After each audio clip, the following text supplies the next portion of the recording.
வணக்கம் மாணவர்களே. உலக அமைதிக்காக உருவாக்கப்பட்ட முதல் அமைப்பான பன்னாட்டு சங்கமும் போர்களை தடுப்பதிலும் அமைதியை மேம்படுத்தியதிலும் அது வகித்த பங்கும் விமர்சன பூர்வமாக இந்த காணொளியில் ஆய்வு செய்யப்பட்டுள்ளன. பன்னாட்டு சங்கத்திற்கான கூட்டு ஒப்பந்த ஆவணம் பாரிஸ் அமைதி மாநாட்டில் தயார் செய்யப்பட்டு முதல் உலகப் போருக்கு பின் மேற்கொள்ளப்பட்ட ஒவ்வொரு உடன்படிக்கையிலும் சேர்க்கப்பட்டது. சவால்கள் நிறைந்த இப்பணி அமெரிக்க குடியரசுத் தலைவர் உட்ரோ வில்சன் கொடுத்த அழுத்தத்தால் நிறைவேறியது. இச்சங்கம் 5 உறுப்புகளை கொண்டிருந்தது. அவை பொதுச்சபை, செயற்குழு, செயலகம், பன்னாட்டு நீதிமன்றம், பன்னாட்டு தொழிலாளர் அமைப்பு என்பனவாகும். ஒவ்வொரு உறுப்பு நாடும் பொதுச்சபையில் பிரதிநிதித்துவப்படுத்தப்பட்டது. Britain, France, Italy, Japan, America ஆகிய நாடுகளே தொடக்கத்தில் இச்சபையின் நிரந்தர உறுப்பினர்கள் என அறிவிக்கப்பட்டது. செயற்குழுவே முடிவுகளை செயல்படுத்தும் அமைப்பாகும். அனைத்து முடிவுகளும் ஒருமனதாக தீர்மானிக்கப்பட வேண்டும் என்பதால் சிறு நாடுகளும் மறுப்பாணை அதிகாரத்தை வீட்டோ பவர் பெற்றிருந்தன. பன்னாட்டு சங்கத்தின் செயலகம் ஜெனீவாவில் அமைந்து இருந்தது. அதன் முதல் பொதுச் செயலாளர் பிரிட்டனைச் சேர்ந்த சர் எரிக் டிரம்மால் ஆவார். செயலக பணியாளர்களை பொதுச் செயலாளர் செயற்குழுவின் ஆலோசனையின்படி பணியமர்த்துவார். 15 நீதிபதிகளை கொண்டிருந்த பன்னாட்டு நீதிமன்றமானது தி ஹேக் நகரில் அமைக்கப்பட்டது. ஒரு செயலகத்தையும் அதன் பொது மாநாட்டில் ஒவ்வொரு உறுப்பு நாட்டிலிருந்தும் 4 உறுப்பினர்கள் பங்கேற்றனர். பன்னாட்டு சங்கத்தின் 2 குறிக்கோள்களில் ஒன்று போர்களை தவிர்த்து உலகில் அமைதியை நிலைநாட்டுவது, மற்றொன்று சமூக பொருளாதார விஷயங்களில் பன்னாட்டு ஒத்துழைப்பை மேம்படுத்துவது என்பனவாகும். பன்னாட்டு சங்கம் நடுவராகவும் சமாதானம் செய்பவராகவும் இருந்து அதன் மூலம் பிரச்சனைகளை தொடக்கத்திலேயே தீர்த்து வைக்க விரும்பியது. சங்கத்தில் உறுப்பினராகாத அமெரிக்கா, தோல்வியுற்ற ஜெர்மனி, ரஷ்யா ஆகிய 3 வல்லரசுகள் இவ்வமைப்பில் அங்கம் வகிக்காததால் இக்குறிக்கோள்களை எட்டுவதில் சிரமங்கள் மேலும் அதிகரித்தன. ஜெர்மனியும் ரஷ்யாவும் முறையே 1926, 1934 ஆகிய ஆண்டுகளில் சங்கத்தில் சேர்ந்தன. 1933 ஆண்டு ஜெர்மனி விலகியது. 1939 ஆண்டு ரஷ்யா வெளியேற்றப்பட்டது. 3 பிரச்சனைகளை தீர்த்து வைப்பதில் சங்கம் வெற்றி பெற்றது. 1920 ஆண்டில் பின்லாந்தின் மேற்கு கடற்கரைக்கும் சுவீடனின் கிழக்கு கடற்கரைக்கும் இடையில் அமைந்திருந்த ஆலேண்டு தீவுகள் யாருக்கு சொந்தம் என்பதில் அவ்விரு நாடுகளுக்கிடையே பிரச்சனை ஏற்பட்டது. பன்னாட்டு சங்கம் அத்தீவுகள் பின்லாந்திற்கே உரியது என தீர்ப்பளித்தது. அடுத்த ஆண்டில் போலந்திற்கும் ஜெர்மனிக்கும் இடையே மேலை சைலேஷியா பகுதியில் எல்லை பிரச்சனை ஏற்பட்ட போது அப்பிரச்சனையை சங்கம் வெற்றிகரமாக தீர்த்து வைத்தது. 3வது பிரச்சனை திரேஸ் பல்கேரியாவின் மீது படையெடுத்த போது பன்னாட்டு சங்கம் போர் நிறுத்தம் செய்ய உத்தரவிட்டதுடன் விசாரணைக்கு பின் திரேஸ் போர் இழப்பீடு வழங்க வேண்டுமென தீர்மானித்தது.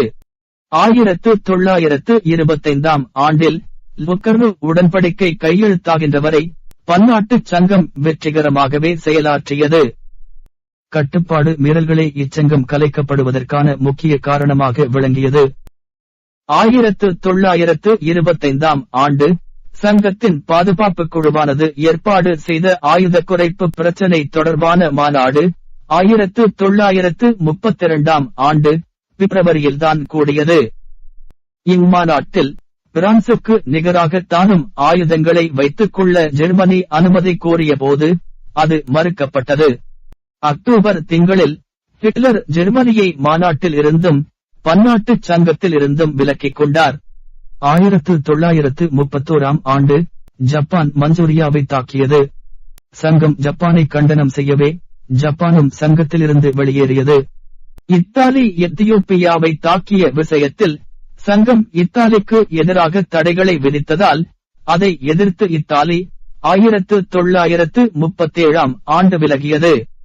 1939 ஆண்டில் டிசம்பர் திங்கள் பின்லாந்தை தாக்கியதற்காக ரஷ்யாவை வெளியேற்றியதே சங்கத்தின் உறுதியான நடவடிக்கையாகும். சங்கத்தின் பொதுச்சபை அதன் பின்னர் கூட்டப்படவில்லை. இறுதியாக 1946 ஆண்டு பன்னாட்டு சங்கம் கலைக்கப்பட்டது.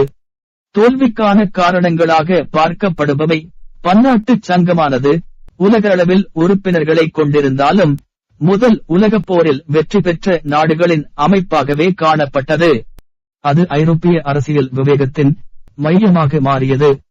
சங்கத்திற்கென்று இராணுவம் இல்லை என்பதால் தான் எடுத்த முடிவுகளை நடைமுறைப்படுத்த அதனால் இயலவில்லை. அமைதிக்கான இவ்வமைப்பை உருவாக்கியவர்கள் தேசியவாதத்தின் உள்ளார்ந்த ஆற்றலை உணர்ந்திருக்கவில்லை. கூட்டு பாதுகாப்பு எனும் கோட்பாட்டை நடைமுறையில் செயல்படுத்தவே முடியவில்லை. சர்வாதிகாரிகளால் தலைமையேற்கப்பட்ட இத்தாலி, ஜப்பான், ஜெர்மனி ஆகிய நாடுகள் சங்கத்தின் ஆணைகளுக்கு கட்டுப்பட மறுத்தபோது இங்கிலாந்து, பிரான்ஸ் ஆகிய நாடுகள் மட்டுமே உறுதியாக செயல்படும் நிலையில் இருந்தன. ஆனால் இவ்விரு நாடுகளும் சங்கத்திற்கு ஆர்வத்துடன் ஆதரவளிக்கும் நாடுகளல்ல. இவ்வமைப்பு அமெரிக்க குடியரசுத் தலைவர் உட்ரோ வில்சனின் சிந்தை செயல் வடிவமாக இருந்த போதிலும் அவரால் தன்னாட்டையே ஒத்துக்கொள்ளச் செய்து சங்கத்தில் உறுப்பினராக்க முடியவில்லை. பன்னாட்டு சங்கம் தொடர்பாக நாம் நினைவில் கொள்ள வேண்டியவை: உலக அமைதிக்காக உருவாக்கப்பட்ட பன்னாட்டு சங்கம் பொதுச்சபை, செயற்குழு, செயலகம், பன்னாட்டு நீதிமன்றம், பன்னாட்டு தொழிலாளர் அமைப்பு என 5 உறுப்புகளை கொண்டிருந்தது. உலகில் அமைதியை நிலைநாட்டுவது, சமூக பொருளாதார விஷயங்களில் பன்னாட்டு ஒத்துழைப்பை மேம்படுத்துவது ஆகியன இச்சங்கத்தின் கொள்கைகள் ஆகும். இச்சங்கத்தில் ஜெர்மனி 1926ஆம் ஆண்டு சேர்ந்து 1933ஆம் ஆண்டு விலகியது. ரஷ்யா 1934ஆம் ஆண்டு சேர்ந்தது. ஆனால் 1939ஆம் ஆண்டு ரஷ்யா இச்சங்கத்தில் இருந்து வெளியேற்றப்பட்டது. பன்னாட்டு சங்கம் ஆலேண்டு தீவுகள் பின்லாந்திற்கு உரியது என தீர்ப்பளித்தல் மற்றும் போலந்திற்கும் ஜெர்மனிக்கும் இடையே எல்லை பிரச்சனையை தீர்த்து வைத்தல் மற்றும் கிரீஸ் மற்றும் பல்கேரியா இடையில் எழவிருந்த போரை நிறுத்தியது போன்ற முக்கிய முடிவுகளை எடுத்தது.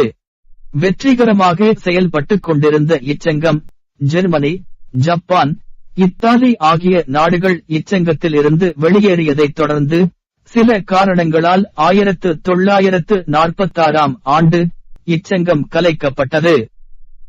ஐரோப்பிய அரசியல் விவேகத்தின் மையமாக மாறியதாலும் சங்கத்திற்கென்று இராணுவம் இல்லை என்பதால் தான் எடுத்த முடிவுகளை நடைமுறைப்படுத்த இயலாமல் போனதாலும் இத்தாலி, ஜப்பான், ஜெர்மனி ஆகிய நாடுகள் சங்கத்தின் ஆணைகளுக்கு கட்டுப்பட மறுத்ததாலும் இச்சங்கம் தோல்வி அடைந்தது.